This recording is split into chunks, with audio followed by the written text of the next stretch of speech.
Welcome back to High Level Human Podcast, Two Finger Tuesday edition. I am your host. I am James McGee. Stand by.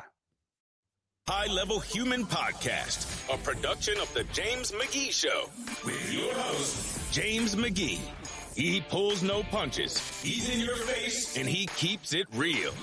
Join him for candid discussions about life, leadership, and living the life of a high-level human. All right, we are back with my brother, Tommy Wells. Howdy. Tommy, welcome. I'm going to tell you, I didn't want to tell you this off camera because I wanted to be on camera when I told you this. Okay. You were in high demand, my brother. I've had you and Joe both. I've had 2 or 3 people say, man, you got to get them guys back. And I've been looking, and this is by some critical people too. Now, you know, cops, they're critical. Right. So they're not just going to give it, they're just not going to, they'd rather break your balls than give you a compliment. I'm well aware. Yes, sir. That we're on the right track. All 3 of us are complimenting each other. So you already know this, but I'm going to say it on air. You are welcome back anytime. So I'm going to tell you what I'm drinking tonight, Two Finger Tuesday. So I am drinking, and I'm not a rum drinker, right? But I'm drinking Bayou Rum Reserve. This is distilled. I'm from Southwest Louisiana. This is distilled in Southwest Louisiana. And it's some good shit, man. This is some good rum. I went to a tasting there. I'm gonna come down there and try. Oh no, I'm gonna bring some. I'm bringing some to the conference. Shoot, I might bring. Okay. I'm gonna bring a couple different flavors, but this is the best one. I went to a tasting. A friend of mine, I've become friends with the guy who runs it over there, and there's some good stuff. I went to a tasting there a couple of weeks ago, and I'm gonna have to get him here for Two Finger Tuesday and really break down rum and stuff. So you'll like him. Very good. So something last week that you said that really I've been thinking about, I've been stewing on for a week. So we're gonna tee off on some shit tonight. Tee it up. So you made a good point, and I watched the podcast 3 or 4 times, and man, we made some reels last week. I still have reels from last week for us to post, and I'm looking at them, and something you said about cops are the face of the government, of every branch, pretty much, because most people don't come into contact with other branches of government. Right. Yep. So cops are the face of the government. So therefore, what happens? They get the fucking blame for everything. Right. And you had some good points that I'd like for you to touch on about COVID. Most cops I know, they didn't agree with shit. I don't know if any cop I knew agreed with the mandates and the vaccines and those things. But these young men and women were the fucking face of it. So let's talk about that, because that's a good point. Okay. Well, I can tell you from my own experience there in Springdale, Ohio. I mean, here we are, we're this little Midwestern police department around Cincinnati, Ohio. And all of a sudden we get thrust into this COVID scare. And I don't want to take anything away from the fact that a lot of people died and that it was a real thing. I don't disbelieve that it was absolutely a real thing. Absolutely, it is. And I had some friends that died. The house that I live in, the couple, both of them died one day apart. It's real, yes. but I think it was handled wrong. Yeah, getting back to what we talked about as far as that whole face of the government thing, police officers are the part of the government that the public has the most likely opportunity to come into contact with, even if that just means sitting next to them at a traffic light or a traffic interaction on a traffic stop, or calling a call for service, or maybe the police officer in your school that is with your kids. It's because we're the mobile end of the government. And when people, I think, are disenchanted with the government, that we get the brunt of that because we're the face of it. And, going like to answer the question that you said, here we are put in a situation where everybody's scared to death. They're shutting down the country, closing schools, closing businesses, closing everything. We had every reason to be worried about this thing. And I think that because of the fact that we were all put in this position to be so scared of it, that over time, again, this isn't meant to be a political statement or even a platform from for either party, but the bottom line is that people lost trust in the government because of the way COVID-19 was handled on all sides. And again, here we are, the mobile and visible face of the government. We're going to take the brunt. You're 100% right. And I'll say it again.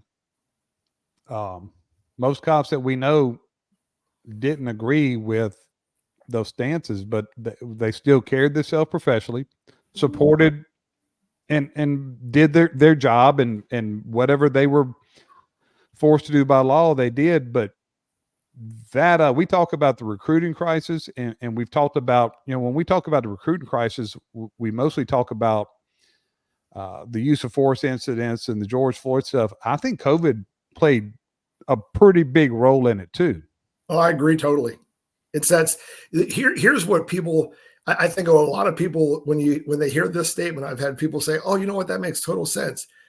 As police officers, we are like the parents of society. And nobody likes your parents to tell you what to do. We've all been teenagers. We all like to sneak out of the house or go drink a beer before we were 21 or take a joyride in a car. Kids like to push the envelope. Well, so do members of society, and the cops are the ones that are supposed to keep order, right? So we're like the parents. But all of a sudden, when you're put in a situation where you're being told, I mean, really, our freedoms were removed from us for the first time in history on a scale never seen before in America because of this. And again, I'm not trying to make a political statement out of it. It's a fact. We were told, you know what? We can say it. If we're not going to make false statements, but it's what it is. Yeah, I mean, it was a situation where the government basically said, we're going to lock down this country, and we're going to, we're going to make sure that it is done X, Y, and Z way. And that was something that the American public had never really seen before. I don't think we've had that kind of control from the government since rationing in World War II. And these young men and women, not necessarily me and you, because we were administrators. Yep. But we asked these young men and women, we wonder why morale's low. We wonder why they no longer want to do the fucking job. That's why. Right. And, something you and I talked about off camera, that's a good point. And that's something you're passionate about. Something that's similar that I get on a rant about is when we have a problem in this nation and we don't know what to do with it, we give it to cops. It doesn't matter if it's against the law or not. If it's a crime, we got a problem with the homeless. Hey, we can't figure it out.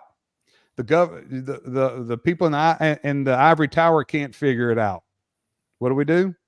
Give it to the cops. Let them deal with it. On the cops. Yeah, dump it on the cops. Yeah, let them deal with it. We can't figure it out. All these smart people with more degrees than a thermometer can't get in a room and figure it out.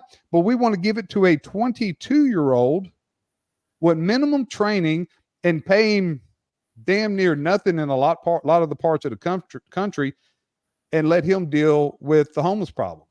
And you know what other key ingredient is to that? They're not given resources.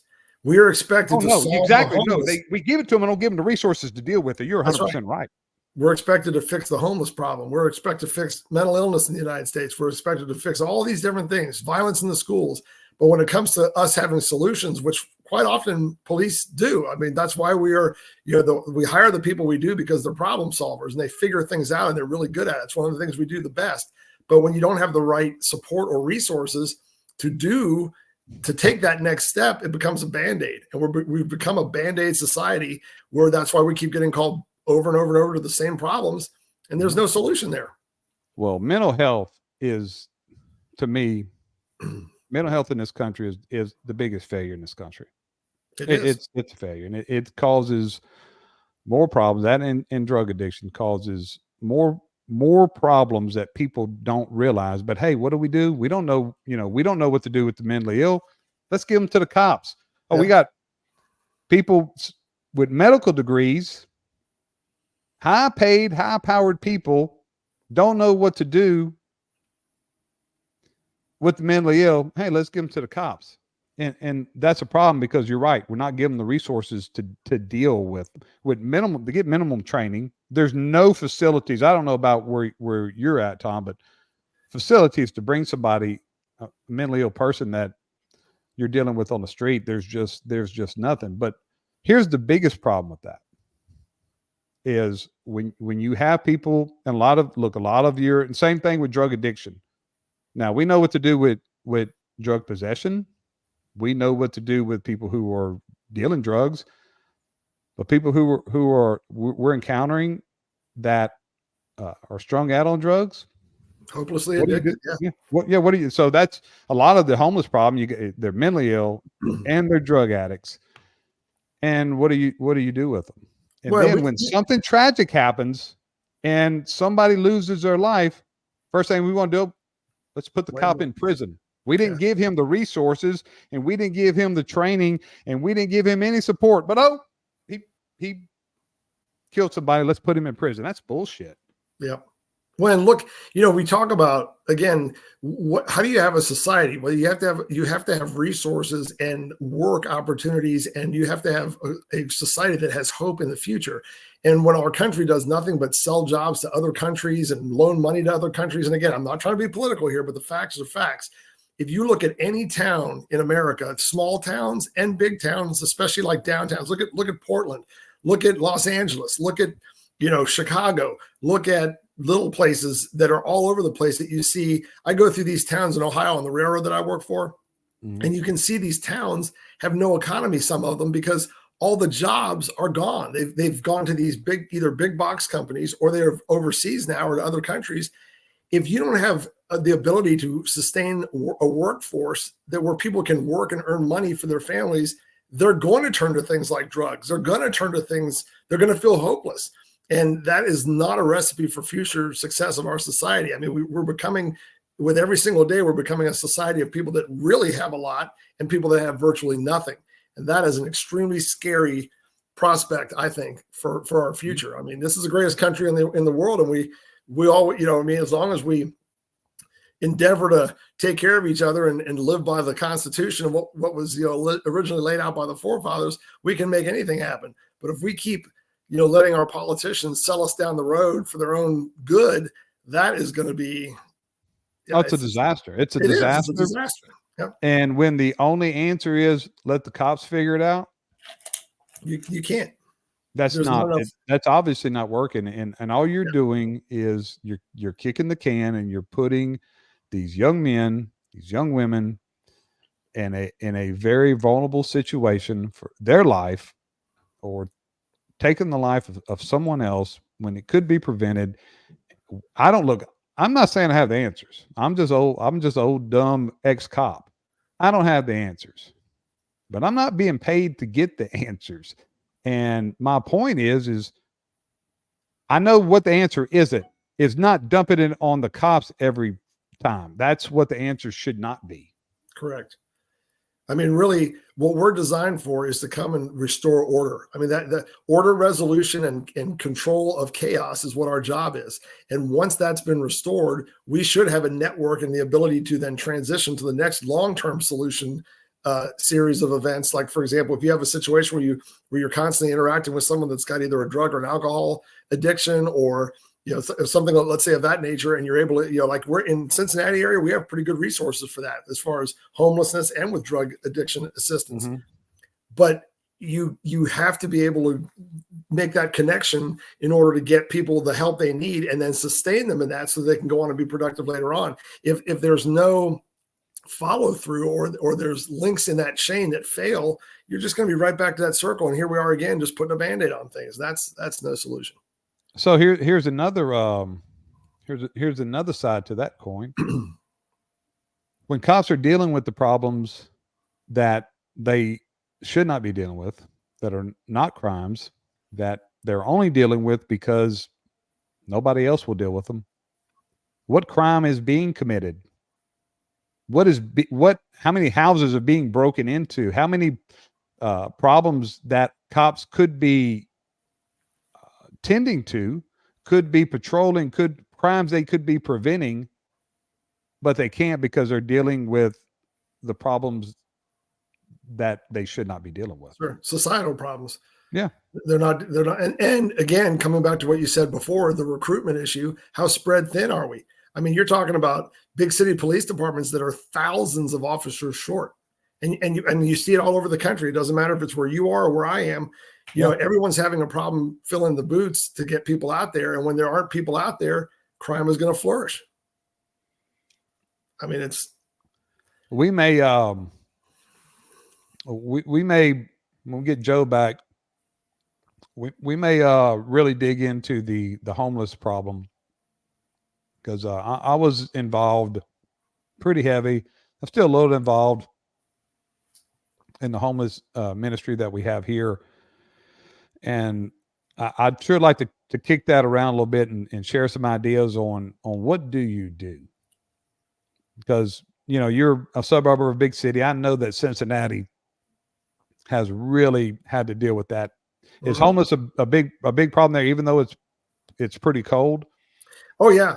It's a year-round issue, and I've noticed that in particular, like Cincinnati has this. There's a joke about Cincinnati that Cincinnati is 10 years behind all the other big cities. So what happens in Los Angeles today will eventually get to Cincinnati in about 10 years from now.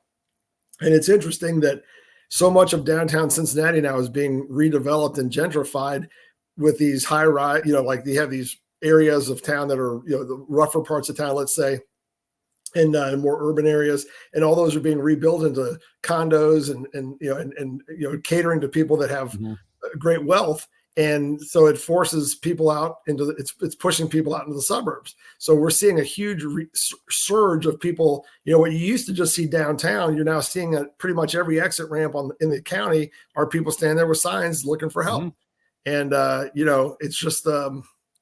It's basically taking the problem and moving it from one place to another place and not solving it, not dealing with it. And it's bad. So today I recorded for Thursday's full episode, and a former commander with Portland Bureau of Police who went to the NA with my wife. She is now an assistant chief in Vancouver, Washington. And let me tell you, I told her, I said, look, and they're 2 hours behind us. So or 3 hours actually behind you. So there's going to be some issues to get over here for a two finger. But I told her, I said, you've got to come on. She is top notch, and talk about dealt with some issues of being in Portland. I told her that she's got to come on, and we'll address some of those things, because it's it's really bad in some parts of the country. Yeah. I just saw I'm trying to think where that was. Just the other day, I saw a picture on the internet of a place that was I want to say it was at a national park somewhere. And there were homeless tents, all like you see in Oakland and LA and under bridges and stuff like that. I wish I could remember where that was. I'm embarrassed to say I can't, but it was, again, I thought, it's not about whether we allow this or not. It's why are we allowing people to live that way? I mean, you know what I mean? Where there's abandoned cars and junk motorhomes and tents just strewn up everywhere. This is no way for people to live. Yeah. It's just, and we just act like it's the most natural thing in the world. Like we just turn a blind eye and we just drive down the road like it's nothing. It's hard to wrap my head around. Well, like I said, I don't have the answer. You probably don't either, but you know what?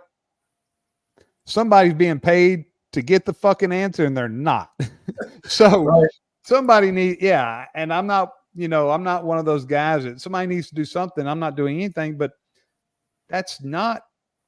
we just have to quit dumping it on young men and women, expect cops and expect them to be able to figure something out that people with, like I said, more degrees than a thermometer, and they sure can't figure it out.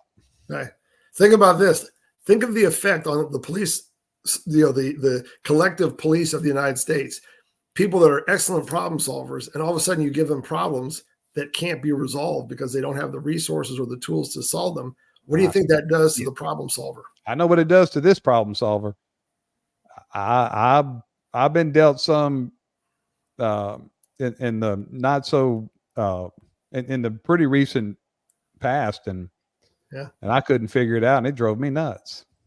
That's what people who are going to be cops. That's a good point. People who are called to be cops are problem solvers, and you're giving them problems that no matter how innovative or how outside the box thinking, they can't figure it out. Well, they're not going to stay in this profession, because they're here to make a difference. They're here to solve problems. And when they're not allowed and they're getting problems that is possible to solve, they're gone. They're fucking gone. Yep. It's frustrating. I mean, I was at a recent Chiefs meeting here in Hamilton County, and I learned, I hate to even share this publicly, the Hamilton County Coroner's Office is the only lab in, I believe, in the entire state of Ohio now, which includes the state crime lab, that does latent evidence processing. No one else, including the state, BCI, does latent processing of evidence anymore. That is critical evidence. But nope, everything's all about DNA. Well, you got to spread, you know what I mean? People that do that kind of work, if you're a detective and you're looking for evidence, those pieces of evidence can be crucial in making a case. And if you don't have the resources to get that kind of evidence processed, well, I don't understand it. I just absolutely don't understand it. Hats off to our coroner's office for still doing it. No, you're right. And like I said, we don't have the answers, but we sure going to get up here every Tuesday and we're going to bitch about it. That's for damn sure. We're going to bring it to the forefront. And I think that what I'd like our listeners to realize, and I know I went on a little rant and got a little passionate on that, because, man, it's just, we've got to do better for our men and women on the streets. We have to do better for them. Yep. So until next time, hopefully you can make next Tuesday, and hopefully we can get get Joe back. I've got another one of our NA brothers that I'm trying to get to come on too, and we're really gonna figure it out. Anything you want to leave with? Can't really think of anything. I wish I was able to join you tonight in a glass of adult beverage, but I got to work the rails tomorrow, so I'm we don't need any hungover or half drunk train conductors. So good seeing you, my brother, and until next week, McGee and Wells are out. Always an honor to be with you.